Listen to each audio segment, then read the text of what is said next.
The theories of learning include 5 basic orientations.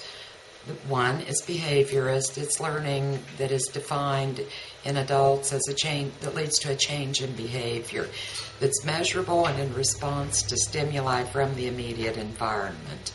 Another is the humanist view that emphasizes that perceptions, again, are centered in experience, but that human beings are free to become whatever it is they would like to become. There's no belief in predetermination. There's no belief in human nature. Humanists believe that people are inherently good and will strive for a better world. I think that probably describes a majority of people in our world, but there are always the outliers that engage in things, criminal activity, terrorism, and so forth, that probably wouldn't fall into that humanist theory. The cognitivist theory is more concrete. It's cut and dry. There's no in between. A problem's either solved or it's not solved. Learning involves the reorganization in a cognitivist view of learning, theory of learning. It involves reorganization until the individual is able to make some sense of his or her reality. And unlike humanists, cognitivists believe that the locus of control lies within the learner versus any environmental influence. Social cognitive theorists such as Bandura, Delos, they followed this social cognitive theory. Bandura actually felt that, according to Merriam, 2007, learning can be vicarious. It's virtually all learning phenomena resulting from direct experiences can occur on a vicarious basis through observation of other people's behavior and its consequences for the observer. Social cognitive influenced by 4 processes: attention, retention or memory, behavioral rehearsal, and motivation. I would argue that all of the learning theories that have to have some level of motivation in order to learn. You have to want to learn something.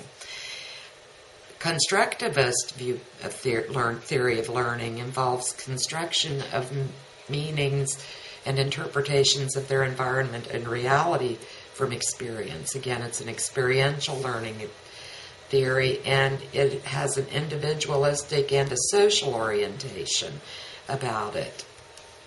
Experiential transformational learning theory, one has to keep in mind that expected life course changes should not be confused with perspective transformation.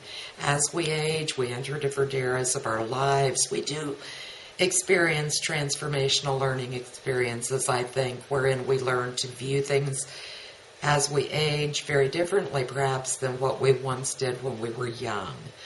However, that doesn't necessarily mean that we're all going to encounter or go through the same transformational experience simply because we've aged.